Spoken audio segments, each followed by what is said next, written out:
because at some point, the famous picture of Mr. Card, speaking into the president's ear while he's reading to the school children.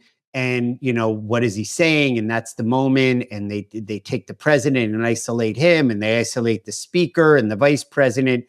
But your commanding officer, or your direct report, however it's called, said, Bob, go do this. What was that? And it was almost the same. I'm maybe forcing it, but when that happened in '83 in Lebanon in October, it was the same. There was no second thought. You were like, what? We're being attacked? What about my family? What about my kid? What about my wife? No, I'm going to serve. And walk us through that. That's powerful, Seth, because you're right. He came in, he said, everyone stop what you're doing, eyeballs on me. We have a full-blown terrorist event unfolding right before our eyes.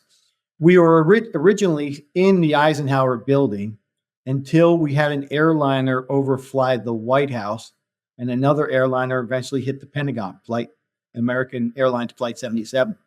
For the second time in American history, the first time being the War of 1812, in 1814, all the loudspeakers blared to life, evacuate the White House.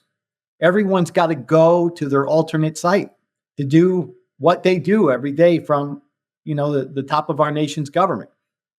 So that colonel grabbed me and was telling me I can't stay here. And I was telling him I can't go. I have things to do for the president. He's going to need, wherever they take him, limousines, snipers, doctors, helicopters, and phones. And he ordered me across the street to go underground into the President's Emergency Operations Center. I've been there many times. It's run by the White House Military Office.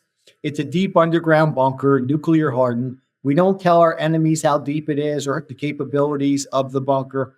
But on 9/11, it's becoming the main hub of operations because Washington, D.C., Virginia, over on the other side of the Potomac River is being attacked.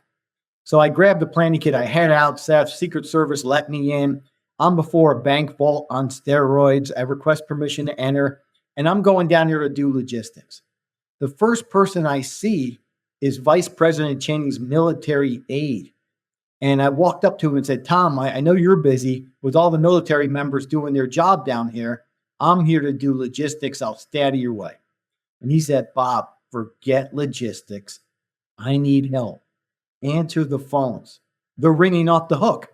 So I looked around and I found the console and I ran over there and dropped the planning kit at 9:52, 7 minutes after the White House was ordered evacuated. When I picked up the phone, it was a direct link to the Situation Room in the West Wing.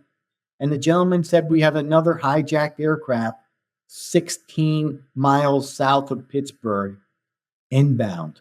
And when I turned to report that information to the military aide, Vice President Cheney was standing inches from my face going, Major, what do you got? And it just changed my entire role and my perspective on everything that day. I became a military liaison, no longer a logistics officer, but a military liaison to the Vice President of the United States while he's giving orders to the Pentagon.